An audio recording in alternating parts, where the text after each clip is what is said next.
जय हिंद दोस्तों। Election commission of India ने बहुत बड़ा अपडेट किया है। अब आपको इस प्रकार का जो इन्वेस्टमेंट फॉर्म है वो सबको भरना ज़रूरी हो गया है। अगर आप इस फॉर्म को नहीं भरते हैं तो शायद जो आपका नाम है वो वोटर कार्ड से हटाया जा सकता है। साथ ही साथ आपका जो नागरिकता है उस पर सवाल उठाया जा सकता है। आज मैं इस वीडियो में आप लोगों को पूरा जानकारी बताने वाला हूँ कि इन्वेस्टमेंट फॉर्म को आप कैसे भर सकते हैं, ये फॉर्म आपको कहाँ से मिलेगा, इसे भरने के बाद आपको कहाँ जमा करना है। इस वीडियो को पूरा देखिए, आपको सारा कुछ पता चल जाएगा। तो चलिए इस वीडियो को शुरू करते हैं।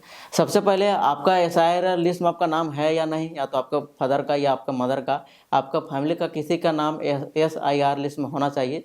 एसआईआर लिस्ट में अपना नाम देखने के लिए गूगल पर आना है और यहाँ पे वोटर कार्ड लिख के आपको सर्च कर देना है। तो सबसे पहले इलेक्शन कमीशन का जो वेबसाइट दिखाई पड़ रहा है, इस वाले ऑप्शन के ऊपर आपको यहाँ पे क्लिक कर देना है। तो यहाँ पे सबसे पहले आपको लॉगिन हो रखना है। मैंने ऑलरेडी कर रखा है, तो आप यहाँ पे अपना मोबाइल नंबर डाल के आसानी से साइन अप कर सकते हैं। मैंने सारा कुछ कर रखा है। तो नीचे यहाँ पे आओगे, नीचे यहाँ पे आने के बाद आप लोग देख पा रहे हैं एक ऑप्शन आपको दिखाई पड़ेगा, search your name in last SIR. तो इस वाले ऑप्शन के ऊपर आपको क्लिक कर देना है। उसके बाद यहाँ पे आप लोग देख पा रहे हैं आपका जो भी स्टेट है, पूरा स्टेट यहाँ पे आपको दिखाई पड़ेगा। तो आपका स्टेट जो भी है, बिहार, उत्तर प्रदेश, उसके ऊपर आपको क्लिक कर देना है, जो भी आपका स्टेट है। उसके बाद यहाँ पे आपका डिस्ट्रिक्ट मिलेगा। तो जो भी आपका डिस्ट्रिक्ट है वो डिस्ट्रिक्ट यहाँ पे आप सेलेक्ट कर लीजिए। चलिए मैं किसी के ऊपर सेलेक्ट कर लेता हूँ। उसके बाद यहाँ पे जो भी आपका एसी है, मतलब ब्लॉक है, असेंबली कॉन्स्टिट्यूंसी है, वो यहाँ पे आपको चूज करना है। तो चलिए मैं वो चूज कर लिया हूँ। एंड पोलिंग स्टेशन आपको यहाँ पे चूज करना है, वो आपको यहाँ पे दिखाई पड़ेगा। मतलब जहाँ पे आप वोट देते हैं, जिस स्कूल में या जहाँ पे आप देते हैं वो यहाँ पे आपको करना है। तो चलिए मैं किसी के ऊपर चूज कर लेता हूँ। एंड सिंपल यहाँ पे आपको व्यू के ऊपर यहाँ पे आपको क्लिक कर देना है। जैसे व्यू के ऊपर क्लिक करोगे तो इस प्रकार से आप लोगों के सामने जो आपका लिस्ट है वो पूरी तरह से डाउनलोड आपके पीडीएफ इस प्रकार के हो जाएगा। और यहाँ पे आप लोग देख पा रहे हैं आपका जो भाग संख्या है वो यहाँ पे नज़र आएगा। साथ ही साथ आप लोग देख पा रहे हैं पूरा, यानी कि आपका जो पार्ट नंबर है और एसी नंबर है वो यहाँ पे पूरा कुछ इसमें आपको नज़र आएगा। दोस्तों कुछ इस प्रकार का फॉर्म आपके घर आ गया होगा। अगर इस तरह का फॉर्म आपके घर अभी तक नहीं आया है तो वेट कर लीजिए, आपका जो बीएलओ है कुछ दिनों के अंदर इस प्रकार का फॉर्म आपको दे देगा। दोस्तों इस फॉर्म को आपको भरना कैसे है, चलिए मैं आप लोगों को पूरी तरह से गाइड कर देता हूँ। तो इस प्रकार से जब आपके पास फॉर्म आएगा तो चलिए मैं इसको डिटेल में यहाँ पे आपको जूम करके दिखाता हूँ कि आपको क्या क्या भरना होगा। तो सबसे पहले आप लोग देख पा रहे हैं कि आपका जो ईपिक नंबर है, जो ईपिक एड्रेस है, वो यहाँ पे आपको डालना होगा यहाँ पे।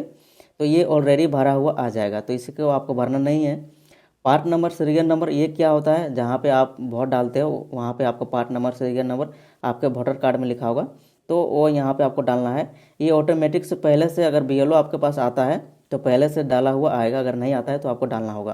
अगर बीएलओ देता है तो बीएलओ वाला जो फॉर्म आपको मिलेगा उस पर पहले से डाला हुआ रहेगा बहुत सारा चीज़। उसके बाद क्यूआर कोड भी बीएलओ जो फॉर्म आपको देगा उस पर क्यूआर कोड भी आपका डाला हुआ रहेगा, तो आपको भरना इस पर कुछ नहीं पड़ेगा। और जो आपका जो पुराना फ़ोटो है वो यहाँ पे आपको दिखेगा। ये मैं ऑनलाइन डाउनलोड किया हूँ इस फॉर्म को, तो यहाँ पे नहीं दिख रहा है, लेकिन मैं आपको बताना चाहूँगा जो यहाँ ओल्ड फोटो है आपका, जो वोटर कार्ड में फ़िलहाल जो आपका फ़ोटो है वो यहाँ पे दिखेगा। अब यहाँ पे एक और सेक्शन यहाँ पे आ जाएगा जो मैं ऑलरेडी यहाँ पे आपको चिपका रखा हूँ यहाँ पे, जैसे कि देख पा रहे हैं। ये जो फॉर्म है ये आपको भरना होगा, यानी कि जो आपका करेक्ट फ़ोटो है उसका डिटेल यहाँ पे आपको भरना होगा। जैसे कि मैं यहाँ पे हटा के दिखा देता हूँ, देख पा रहे हैं पेस्ट करेक्ट फ़ोटो, मतलब कि यहाँ पे जो आपका नया फ़ोटो है वो यहाँ पे आपको इस प्रकार से आपको डालना होगा। तो जो पहला आपका काम रहेगा वो आपका जो नया फ़ोटो है वो आपको लिखवा लेना है और यहाँ पे आपको डालना है। अब यहाँ नीचे आओगे तो यहाँ पे देख पा रहे हैं डेट ऑफ बर्थ, तो यहाँ पे सबसे पहले आपको यहाँ पे आपका डेट ऑफ बर्थ यहाँ पे आपको डालना होगा। तो जो भी आपका डेट ऑफ बर्थ है वो यहाँ पे आपको सही तरह से उसका दिन, महीना और ईयर जो भी है वो यहाँ पे आपको डालना होगा। उसके बाद जो आपका आधार कार्ड नंबर है वो यहाँ पे आपको डालना है। तो जो आपका 12 अंकों का जो आधार है वो आधार नंबर यहाँ पे आप डाल दीजिए सेकंड सेक्शन में। यानी यहाँ पे थर्ड सेक्शन में तीसरा नंबर में आपको मोबाइल नंबर मांगा जा रहा है। तो यहाँ पे जो भी आपका मोबाइल नंबर है अवेलेबल है, जो फिलहाल आप यूज कर रहे हैं, उस मोबाइल नंबर को यहाँ पे आप डाल दीजिए। फादर नेम, गार्जियन नेम क्या होता है, ये आपका पिताजी का नाम हो सकता है या तो दूसरे कंडीशन में किसी और का भी हो सकता है। मदर का नाम भी यहाँ पे आप डाल सकते हैं, लेकिन ज़्यादातर फादर नाम होता है। तो यहाँ पे जो भी आपका फादर नाम है वो यहाँ पे आप इंटर कर दीजिए। उसके बाद यहाँ पे देख पा रहे हैं फादर गार्जियन ईपिक नंबर, अगर आपके पिताजी का जो ईपिक नंबर है, वोटर कार्ड नंबर है, वो यहाँ पे आपको इंटर करना होगा। ध्यान रहे ये आपका ईपिक नंबर यहाँ पे नहीं डालना है, आपका जो गार्जियन का ईपिक नंबर है, जो वोटर नंबर है, वो यहाँ पे आपको डालना है। यानी यहाँ पे नेक्स्ट सेक्शन में आपको मदर नाम पूछा जा रहा है, तो यहाँ पे जो भी आपका मदर नाम है उसका नाम यहाँ पे डाल दीजिए। तो यहाँ पे मदर नाम आपको डालना होगा। उसके बाद मदर इपिक नंबर है, अगर अवेलेबल है तो डाल सकते हैं, और नहीं है तो इससे ज़रूरी नहीं है, लेकिन यहाँ पे लिखा जा रहा है इफ़ अवेलेबल, मतलब अवेलेबल है तो डालें और नहीं है तो इसे छोड़ दें। तो अगर आपके मदर का इपिक नंबर है तो यहाँ पे आप ज़रूर डाल दें, क्योंकि आगे कहीं आपका दिक्कत ना होगा, बहुत सारे कहीं अपडेट होते रहता है। तो अगर एक बार आपका फैमिली का सारा आपके वोटर के साथ लिंक हो जाएगा तो आगे फिर आपका दिक्कत नहीं होगा। अब यहाँ पे देख पा रहे हैं स्पोर्ट्स नेम, तो यहाँ पे जिन लोगों का मैरिज हुआ है वो अपने पत्नी का नाम यहाँ पे डाल सकते हैं। पत्नी यानी कि जो आपकी वाइफ होगी तो वो वाइफ कब डाल दें, अगर आप वाइफ खुद भर रहे हैं तो आप अपने जो हस्बैंड है उसका डाल सकते हैं, मतलब पति और पत्नी दोनों आपस में अदला बदली यहाँ पे डिटेल भर सकते हैं। और यहाँ पे उसी तरह का स्पोर्ट्स स्पीक नेम में अगर आपके हस्बैंड या आपकी वाइफ का जो भी इपिक नंबर है, वोटर नंबर है, वो यहाँ पे आपको डालना होगा। तो ये सेक्शन आपको खुद का डालना होगा, ये आपका जो पर्सनल डिटेल है वो आप डालें हैं। अब मैन यहाँ है दोस्तों, यहाँ पे नीचे आओगे तो नीचे और एक कॉलम यहाँ पे आपके सामने खुल के आ गया होगा। तो दोस्तों ऊपर जो आपने डिटेल भरे हैं वो आपका पर्सनल जानकारी था, लेकिन आप नीचे यहाँ पे नीचे वाला जो सेक्शन है यहाँ पे फॉर्म है, यहाँ पे आपको ध्यान से भरना होगा। अगर यहाँ पे आप गड़बड़ी कर देते हैं तो आपका जो शायद जो वोटर लिस्ट में नाम है वहाँ पे आपका हट सकता है। तो ये जो जानकारी है ये आपको सही सही से भरना, जो अभी मैं आप लोगों को बताऊँगा। तो यहाँ पे 2 सेक्शन आपको दिए जा रहे हैं, जैसे कि ये पहला है और ये दूसरा है। तो पहला में आप लोग देख पा रहे हैं detail of the electoral in the electoral roll in last SIR। तो यहाँ पे आप देख पा रहे हैं कि अगर आपका जो वोटर लिस्ट है जो 2003 का जो लास्ट SIR है उस पर अगर आपका नाम शामिल है तो आप इस सेक्शन को भर सकते हैं। अगर आपका नाम यहाँ पे शामिल नहीं है तो इसे आप छोड़ दीजिए, मतलब कि यहाँ पे आपको कुछ भी भरना नहीं है, ध्यान रहे। तो अगर आप 2003 में वोट दिए थे, वहाँ पे आपका वोटर लिस्ट में नाम आया था, आपको याद होगा। अगर आप अब 2003 से पहले और अभी तक आप जिंदा हैं तो सिंपल यहाँ पे अभी आपका नाम यहाँ पे आप जो भी आपका नाम है वो यहाँ पे आप भर दीजिए। आपका एपिक नंबर है यहाँ पे आपको डालना होगा, जो भी आपका वोटर कार्ड नंबर है। रिलेटिव नेम में यहाँ पे जो भी आपका मदर या फादर जो भी आपका रिश्तेदार का नाम है वो यहाँ पे डाल दीजिए। और आपके रिश्तेदार क्या लगते हैं, माता है या पिता हैं, जो भी है उसका नाम यहाँ पे आपको डालना होगा। सिंपल यहाँ पे आप डिस्ट्रिक्ट डाल दीजिए, उसके बाद यहाँ पे स्टेट आ रहा है तो यहाँ पे आप स्टेट डाल दीजिए। उसके बाद SC नंबर में यहाँ पे देख पा रहे हैं असेंबली कॉन्स्टिट्यूशन में जो भी आपका है नाम वो आपको यहाँ पे मिल जाएगा, जहाँ पे आपका वोटर कार्ड में लिखा हुआ है तो वहाँ पे आप डाल सकते हैं। वरना ये जो लिस्ट है यहाँ पे मैं आप लोगों को दिखा दे रहा हूँ एडिटिंग करके, तो यहाँ पे आपको उसका नाम वगैरह पूरा दिख जाएगा, इसे आप ऑनलाइन ही पता लगा सकते हैं।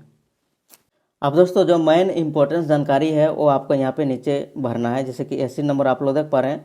तो ये आपके वोटर कार्ड में जो मैं पीछे आपको लिस्ट बताया हूँ वहाँ पे आपको मिल जाएगा। तो इस SC नंबर को यहाँ पे आपको इंटर कर दीजिए। पार्ट नंबर क्या होता है वो भी आपका वोटर कार्ड में आपको दिखाई पड़ेगा, जैसे कि मैं यहाँ पे दिखा दे रहा हूँ एडिटिंग करके। तो ये पार्ट नंबर है जो मैं पहले आप लोगों को बताया था, वो पार्ट नंबर यहाँ पे आपको फिल कर देना है। और सीरियल नंबर, हर वोटर ID का वोटर देने से पहले सीरियल नंबर आता है, रिसीव आता है, उस पर ये सारा जानकारी लिखा हुआ रहता है। तो SC नंबर, पार्ट नंबर और सीरियल नंबर ये आपको भरना है। ध्यान रहे ये आपका खुद का, जब आप 2003 में वोट दिए थे उस पर आपका SIR लिस्ट में नाम था तो आप ये डिटेल भर सकते हैं। अगर आप उस समय वोट नहीं दिए थे तो आपका डिटेल अवेलेबल नहीं है तो सीधा ये जानकारी को आप खाली छोड़ दीजिए। दोस्तों ये जो जानकारी मैं आप लोग को अभी बताया हूँ ये उन लोगों के लिए था जिसका नाम 2003 के SIR लिस्ट में नाम था और अभी तक जिंदा हैं, तो वे लोग इस फॉर्म को भर सकते हैं। अगर आपने 2003 का आपका SIR लिस्ट में नाम नहीं था तो इस कॉलम को आप सिंपल खाली छोड़ दीजिए, इसको आपके भरने की कोई ज़रूरत नहीं है।